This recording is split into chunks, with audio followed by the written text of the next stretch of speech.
Olá meus queridos, olá minhas queridas, tudo bem com vocês? Pessoal, então hoje nós vamos falar de mais uma aulinha sobre bioquímica e nós vamos falar especificamente sobre os carboidratos ou também hidratos de carbono. Primeiro de tudo, pessoal, a gente tem que entender molecularmente o que seria um carboidrato. E eles são definidos como compostos orgânicos de função mista. Podem ser poliálcois cetona e poliálcois aldeído. Então vocês perceberão que são estruturas que têm o grupo cetona e o grupo álcool na mesma molécula, ou o grupo aldeído e álcool dentro da mesma molécula, ok? A principal função fisiológica dos carboidratos, pessoal, está associado ao fornecimento e reserva energética no nosso corpo. A gente fala que ela é a fonte primária de fornecimento de energia para o nosso corpo.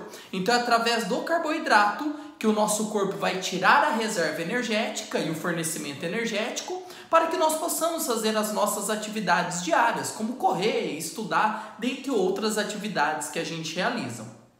Os carboidratos, pessoal, eles podem ser divididos em dois grandes grupos, as oses e os osídeos.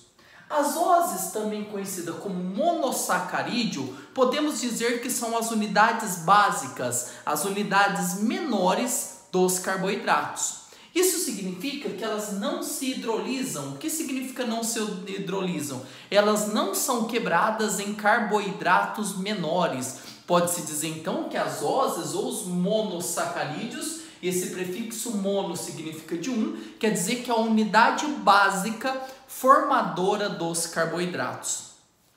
Já os osídeos é o contrário, eles conseguem se hidrolisar em oses, em moléculas de carboidrato menores. Por isso os osídeos são divididos em oligossacarídeos e polissacarídeos, que a gente vai falar melhor daqui a pouquinho, ok?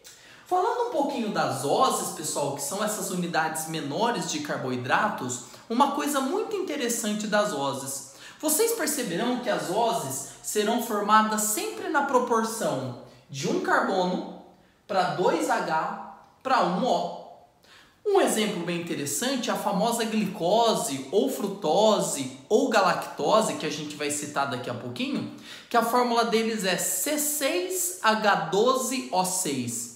Se você fizer a fórmula mínima do C6H12O6, o que é a fórmula mínima? Simplificar matematicamente pelo maior divisor comum desses números, ou seja, você dividir por 6, você vai perceber que a fórmula da glicose, C6H12O6, pode ser reduzida a essa fração, CH2O. E daí que origina então a palavra carboidrato. Como assim, Jura? A proporção das oses é um carbono para uma água, porque H2O é água. Então quer dizer que eu tenho uma proporção de um carbono para uma água, de um carbono hidratado, de um carbono-hidrato, carboidrato. Então a palavra carboidrato vem da proporção que as oses são formadas, que é na proporção de um carbono para uma água. Ok, pessoal? Como a gente pode classificar essas oses? E elas podem ser classificadas quanto ao número de carbonos que tem na molécula dessas oses e quanto à função orgânica presente nessas oses. Ela pode ser uma triose, se tiver 3 carbonos na molécula da ose, uma pentose, se tiver 5, homoexose, que são as mais comuns, quando tem 6 carbonos na molécula dessa ose. Ela também pode ser classificada em aldose e cetose.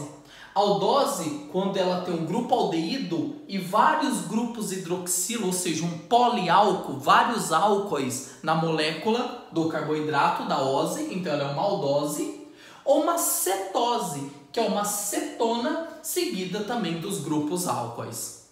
As principais oses, pessoal, que nós vamos comentar aqui é a frutose, a galactose e a glicose. A frutose, pessoal, ela é uma hexose-cetose, ou seja, ela é formada por 6 carbonos e é uma cetose. Ela tem um grupo cetona e também o grupo álcool. Já a galactose é uma hexose-aldose. Uma coisa interessante, elas apresentam o mesmo número de carbonos, não só carbonos, elas apresentam o mesmo número de carbonos, hidrogênios e oxigênios. Aí você poderia dizer, professor, quer dizer que eles têm a mesma fórmula? Sim, mas por serem compostos diferentes, a gente fala que são compostos isômeros, apresenta o fenômeno da isomeria. E no caso da frutose e da galactose, eles são isômeros de função, porque um pertence à função cetona e a outra à função aldeído. E a glicose, pessoal, como a galactose, também é uma hexose-aldose. Também é formado por 6 carbonos, então também é um isômero da galactose e da frutose, só que é uma aldose. Professor, se a galactose e a glicose ambas têm 6 carbonos e ambas são aldoses, trata-se do mesmo composto? Não, são isômeros de posição. Você percebe que analisando a estrutura da glicose e da galactose, o que as diferem é o posicionamento dos grupos hidroxilas que eu tenho em suas moléculas. Então são isômeros de posição. Porém, pessoal, não tem como a gente falar dessa molécula tão importante, dessa ose tão importante, que é a glicose, que a das 3 é a principal, que é a mais utilizada pelo meu corpo para o fornecimento de energia. Então, dessas 3, a gente vai fazer um estudo mais detalhado da glicose nesse momento. Pessoal, antes de falar especificamente da glicose, é muito importante a gente dar uma analisada na representação molecular das oses que eu acabei de falar para vocês. Percebam, tanto frutose, como galactose, como glicose, pertence à fórmula C6H12O6. Percebam isso. Porém, a diferença entre elas é muito sutil. Por exemplo, a frutose, dá para ver que ela apresenta um grupo cetona, que é quando eu tenho um carbono preso a um grupo carbonila, e esse carbono do grupo carbonila é um carbono secundário. Lembram-se disso, né? Isso é uma cetona. Por isso a frutose é uma cetose, ok? E perceba que eu tenho os grupos hidroxilas, fazendo com que ela também seja um poliálcool. Já a galactose, a estrutura é bem semelhante. Apresentam também os grupos hidroxilas, o que gera um poliálcool, só que não aldeído. Ou seja, eu tenho uma carbonila, que é quando eu tenho C dupla O, porém em carbono primário. O que é confirmando o que eu falei para vocês agora há pouco, que a galactose e a frutose são isômeros de função.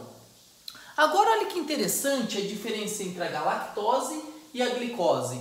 São estruturas bem parecidas. Porém, perceba que aqui no carbono 4 há uma diferença no posicionamento dos grupos hidroxilas, fazendo com que galactose e glicose sejam isômeros de posição, que são aqueles isômeros que pertencem à mesma função, porém apresentam posição de algum grupo diferente. E esses posicionamentos, pessoal, conferem características fisiológicas muito diferentes. Por isso agora a gente fala especificamente da glicose. E por que da glicose? Porque a glicose é a principal fonte energética do nosso corpo. Quando a glicose está dentro do nosso corpo, que a gente adquire através da alimentação, o pâncreas produz um hormônio chamado insulina. E a insulina vai transportar essa glicose do tecido para dentro da célula, onde ocorrerá a respiração celular. Vocês já aprenderam isso e já viram em biologia. Porém, pessoal, a forma mais comum da glicose não é a cadeia aberta desta maneira, e sim na forma de cadeia fechada. Por isso a gente vai falar agora da ciclização da glicose. Como ocorre essa ciclização? Então percebam, pessoal, eu numerei os carbonos de 1 a 6 para ficar mais fácil de vocês entenderem. E é óbvio que eu chamei de carbono 1 o carbono do grupo carbonila, porque ela que manda na contagem dos carbonos. E perceba a reação específica que aqui acontece. O carbono 1, ele vai interagir com o grupo hidroxila do carbono 5. Perceba, entre o carbono 1 do aldeído com o oxigênio do carbono 5 da glicose. Então o que vai acontecer? Esse grupinho hidroxila, que tem o oxigênio H, eles vão interagir com o carbono 1. Fechando essa cadeia. Essa ligação dupla do oxigênio, ela vai se abrir. Uma valência vai receber a hidroxila do carbono 5 e a outra valência vai se prender diretamente ao carbono de número 5, gerando essa molécula ciclizada. Perceba que esses números estão relacionados com os números da cadeia aberta. Então perceba, a gente consegue notar que o carbono 1, que seria esse carbono aqui, ele se liga ao carbono 5 e entre eles ao oxigênio, que seria esse oxigênio aqui, ó. Então esse oxigênio do carbono 1 se liga ao carbono 5 e essa hidroxila se prende aqui ao carbono 1 também, representado por essa hidroxila. Essa é a forma mais comum de glicose, pessoal. 99% das glicoses estão na forma ciclizada. E aí acontece uma coisa muito importante. Dependendo do modo que interage o oxigênio do carbono 1 com o carbono 5, dependendo da orientação espacial que ocorre essa interação, pode gerar alfa-glicoses e beta-glicoses. O que diferencia quimicamente a alfa-glicose com a beta-glicose? O posicionamento dos seus grupos hidroxila. Percebam, aqui se eu comparar o carbono 1 com o carbono 4, as duas hidroxilas estão no mesmo plano espacial. A gente viu isso muito em isomeria geométrica. Então perceba, quando as duas hidroxilas estão no mesmo plano espacial, a gente chama isso de alfa-glicose, que são moléculas menos estáveis quimicamente falando que a beta-glicose. O que é a beta-glicose? Se você comparar o posicionamento das hidroxilas do carbono 1 e 4, a gente percebe que as hidroxilas estão em planos espaciais opostos. Eu tenho o OH para cima e aqui o grupo OH para baixo. Então, o simples fato do posicionamento diferente dessas hidroxilas na molécula cíclica faz com que gerem glicoses de características diferentes, alfa-glicose e beta-glicose. Isso vai ser muito importante na união dessas OSE para formar os oligosacarídeos e os polissacarídeos, que a gente vai falar neste momento. Pessoal, agora falaremos dos osídeos, que são aqueles carboidratos que se hidrolisam, ou seja, reagem com água transformando em moléculas de carboidrato menores. E eles são divididos em oligosacarídeos e polissacarídeos. Oligosacarídeos, pessoal, são aqueles carboidratos que, no momento que se hidrolisam, geram poucas OSes. Poucas OSes, 2, 3, 4 OSes. E dependendo do número de OSes que gera, ele gera um nome específico de oligosacarídeo. Por exemplo, se ele gerar 2 OSes na hidrólise, ele é chamado de disacarídeo. Se gerar 3 OSes, ele é chamado de trissacarídeo. E assim sucessivamente. No caso aqui, pessoal, eu dei exemplo de 3 importantes disacarídeos, que são oligosacarídeos que geram 2 OSes, como a sacarose, a maltose e a lactose. A sacarose, pessoal, é o famoso açúcar da cana, né? O açúcar que a gente utiliza no nosso dia a dia, até mesmo para adoçar o café, por exemplo. A molécula de sacarose, pessoal, quando ela é hidrolisada, ou seja, quando ela é quebrada por molécula de água, ela gera glicose mais frutose, ou seja, geram 2 OSes. Já a maltose, quando ela é hidrolisada, quebrada, ela gera alfas-glicoses, que são aquelas glicoses que eu comentei agora há pouco para vocês, que nas moléculas cíclicas, os grupos OH do carbono 1 e 4 estão no mesmo plano espacial. E a lactose, que é o chamado açúcar do leite e seus derivados, gera na hidrólise glicose mais galactose. Já os polissacarídeos, como o próprio nome já diz, poli significa vários, hidrolisam fornecendo N OSes. N quer dizer uma quantidade muito grande de OSes. E aí, pessoal, nós podemos citar como as principais polissacarídeos o amido, a celulose e o glicogênio. Perceba, pessoal, que a diferença entre eles é bem sutil. O caso do amido, quando ele hidrolisa, ou seja, quando ele reage com água, a água vai quebrando o amido em várias alfas-glicoses. que são as glicoses que serão aproveitadas no nosso organismo para fornecimento de energia. Já a celulose, quando ela é quebrada pela água hidrolisada, ela já fornece as beta-glicoses. E já o glicogênio, que é um outro tipo de polissacarídeo, quando é hidrolisado, ou seja, quebrado por água, também gera várias alfas-glicoses. A diferença da alfa-glicose, quando é hidrolisado, o amido e o glicogênio, é o que o glicogênio ele fornece alfas-glicoses de cadeia extremamente ramificadas. Essa é a principal diferença entre a alfa-glicose fornecido pelo amido e a alfa-glicose fornecida pelo glicogênio. A cadeia é um pouco mais complexa, as oses são mais ramificadas. Tudo bem, pessoal? E aqui a gente pode ver um pouquinho de como eu consigo observar as alfas-glicoses e as beta-glicoses dentro das moléculas de amido e celulose. Pessoal, aqui eu dei um trecho da estrutura molecular, porque como eu falei, fornece muitas oses, então são macromoléculas, mas dá para você perceber. Se você gerar o amido, eu tenho inúmeras repetições de oses. A função da água é exatamente separar esses grupos, ok? Então eu coloquei aqui uma ose inicial, uma ose terminal, e aqui N seria a repetição de vários desses grupos que estão no meio da molécula de aminoácido. E eu percebo uma coisa muito interessante, pessoal. Perceba que aqui os dois grupos OH que estavam para baixo, ou seja, aqui o grupo OH está para baixo e aqui também. Ou seja, são alfa-glicoses. Quando esses grupos hidroxilas se combinam, eles formam aqui um grupo, uma ligação entre essas oses. Essa ligação que mantém as oses unidas são chamadas de ligação